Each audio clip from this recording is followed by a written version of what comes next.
Hello everyone, welcome to Bright IQ। तो जैसा कि आप सभी को पता है कि अभी हम लोग पढ़ रहे हैं JSS CGL में बहुत ही इंपॉर्टेंट टॉपिक जो है आपका कि साहित्य निर्धारित कवि। इसमें हम लोग बेसिकली सारे कवियों के बारे में, उनकी जीवनी से रिलेटेड सारे इंपॉर्टेंट क्वेश्चन को स्टडी कर रहे हैं। अभी तक हम लोग विद्यापति की जीवनी के बारे में स्टडी कर चुके हैं, कबीर दास की जीवनी के बारे में स्टडी कर चुके हैं।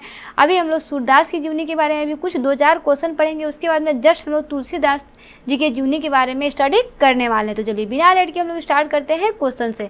आपका जो सूरदास के बारे में जो क्वेश्चन बचा हुआ है एक दो, उसमें से पहला क्वेश्चन आपके पास ये है कि प्रीति नदी मैं पाऊँ ना बोरियो, यहाँ कवि ने किस अलंकार का प्रयोग किया है? बताइए तो किस अलंकार का प्रयोग किया है? तो यहाँ पे कवि ने जो है ना वो आपका बेसिकली रूपक अलंकार का प्रयोग किया है।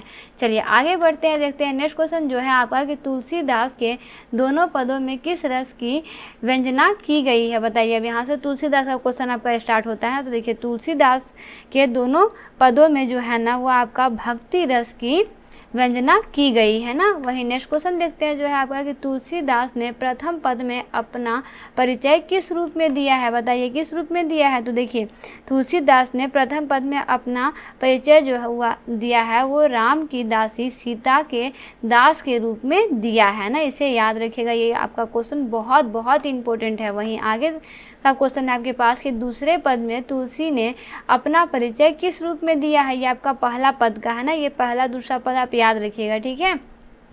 तो दूसरे पद में तुलसी ने अपना परिचय जो है ना वो आपका भिखारी के रूप में दिया है। किस रूप में दिया हुआ है? भिखारी के रूप में दिया है। वहीं नेक्स्ट क्वेश्चन आपके पास कि रामचरितमानस किसकी कृति है? बताइए तो किसकी कृति है? तो जी हाँ, रामचरितमानस जो है ना वो आपका तुलसीदास जी की कृति है। किसकी कृति है? तुलसीदास जी की कृति है। चलिए आगे बढ़ते हैं और देखते हैं इस पार्ट का नेक्स्ट क्वेश्चन जो है आपका कि तुलसीदास का महाकाव्य रामचरितमानस किस भाषा में रची गई है? बहुत इंपॉर्टेंट क्वेश्चन है। तो देखिए ये जो है ना वो बेसिकली आपका अवधी भाषा में रची गई है।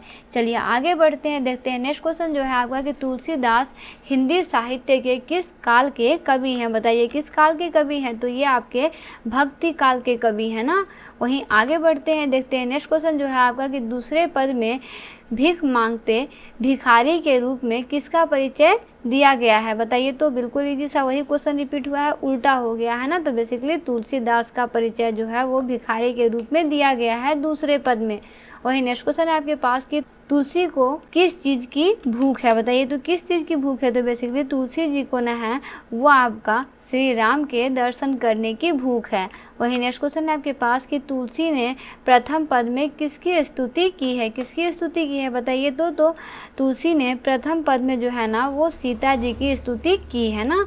वहीं आगे बढ़ते हैं, देखते हैं नेक्स्ट क्वेश्चन जो है आपका कि तुलसीदास किस शाखा के कवि हैं? बताइए किस शाखा के कवि हैं? तो ये राम मार्गी कवि हैं। कौन है? राम मार्गी कवि है ना। देखिए आपका तुलसीदास के प्रथम पद और वहाँ पे जो हम लोग प्रथम पद देखे थे, ये दोनों क्वेश्चन आपका रिलेवेंट है। क्वेश्चन थोड़ा सा उल्टा पलटा करेगा, आपका दिमाग कन्फ्यूज हो जाएगा। तो इस तरह के क्वेश्चन में दिमाग कन्फ्यूज नहीं करना है।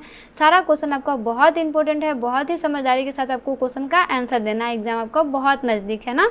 चलिए आगे बढ़ते हैं और देखते हैं नेक्स्ट क्वेश्चन जो है आपका कि तुलसीदास के पठित पद किस भाषा में है? बताइए तो किस भाषा में है? तो जी हाँ, अभी तक हम लोग इसी क्वेश्चन को उल्टा पलटा करके पढ़ते आ रहे हैं कि तुलसीदास के पठित पद जो है वो आपके अवधी भाषा में है ना। वहीं आगे बढ़ते हैं, देखते हैं नेक्स्ट क्वेश्चन जो है आपका कि तुलसीदास का बचपन का नाम क्या है? ये आपका आया मस्त क्वेश्चन। तो तुलसीदास के बचपन का नाम जो है ना वो राम बोला है। क्या है? राम बोला था ना। वहीं आगे बढ़ते हैं, देखते हैं नेक्स्ट क्वेश्चन जो है आपका कि तुलसीदास का जन्म कब हुआ? बताइए तो कब हुआ? तो जी हाँ, तुलसीदास का जन्म जो है ना वो आपका 1543 ईस्वी में हुआ। वहीं तुलसीदास का निधन कब हुआ? बताइए तो तुलसीदास का निधन जो है ना वो आपका 1623 ईस्वी में हुआ। कब हुआ? 1623 ईस्वी में। नेक्स्ट क्वेश्चन है कि तुलसीदास का जन्म स्थान कहाँ है? ये आपका इंपॉर्टेंट क्वेश्चन है। तो तुलसीदास का जन्म स्थान जो है ना वो राजापुर बांदा उत्तर प्रदेश में हुआ है ना। वहीं नेक्स्ट क्वेश्चन है आपके पास कि तुलसीदास की पत्नी का नाम क्या है? तो देखिए तुलसीदास की पत्नी का नाम जो है ना वो रत्नावली है। क्या है? रत्नावली है। चलिए आगे बढ़ते हैं और देखते हैं नेक्स्ट क्वेश्चन जो है आपका कि तुलसीदास की प्रतिपालिका दासी कौन थी? तो देखिए तुलसीदास की प्रतिपालिका दासी जो थी ना उसका नाम था चुनिया ना। चलिए आगे बढ़ते हैं, देखते हैं नेक्स्ट क्वेश्चन जो है आपका कि तुलसीदास के दीक्षा गुरु कौन थे?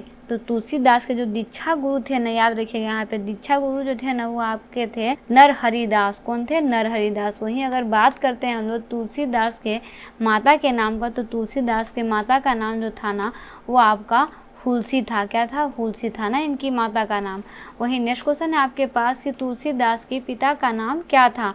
तो तुलसीदास के पिता का नाम जो था ना वो आपका आत्माराम दुबे है। क्या है? आत्माराम दुबे था। वहीं नेक्स्ट क्वेश्चन है आपके पास कि तुलसीदास के दीक्षा गुरु कहाँ के वासी थे? तो देखिए तुलसीदास के जो दीक्षा गुरु थे ना वो बेसिकली आपके उत्तर प्रदेश के वासी थे। कहाँ के वासी थे? उत्तर प्रदेश के वासी थे ना। वहीं आगे बढ़ते हैं और इस पार्ट का ये लास्ट क्वेश्चन है कि तुलसीदास के शिक्षा गुरु कौन थे? तो देखिए तुलसीदास के जो शिक्षा गुरु थे ना वो आपके शेष सनातन भी थे और काशी के विद्वान भी थे। दैट मीन्स अगर करेक्ट आंसर क्या आ जाएगा? उपयुक्त दोनों ना। तो चलिए इस तरह से बेसिकली हम लोग साहित्य निर्धारित कवि में तुलसीदास की कवि रचना को स्टार्ट कर चुके हैं। अभी तक हम लोग तुलसीदास जी के बारे में बेसिक कॉन्सेप्ट को क्लियर किया। ये बहुत सारा क्वेश्चन इसमें बचा हुआ है जिसको हम लोग स्टडी करेंगे but in the next video. तो नेक्स्ट वीडियो को बिल्कुल भी मिस मत कीजिएगा और जितना भी पहले का वीडियो है उसे जाके आप फटाफट से स्टडी कर लीजिए। ये आपका साहित्य निर्धारित कवि का पार्ट 8 है। अभी तक हम लोग 7 पार्ट को कवर अप कर चुके हैं। 7 पार्ट का लिंक डिस्क्रिप्शन बॉक्स में दिया हुआ है, वहाँ जाके आप संपूर्ण वीडियो को अच्छे से स्टडी कर लीजिए क्योंकि यहाँ पे आपको चैप्टर वाइज टॉपिक वाइज सारे क्वेश्चन को क्लियर कराया जा रहा है MCQ के फॉर्म में। तो चलिए मिलते हैं नेक्स्ट वीडियो में एक इंपॉर्टेंट पार्ट एक इंपॉर्टेंट टॉपिक के साथ। Thanks for watching, like share and subscribe right IQ।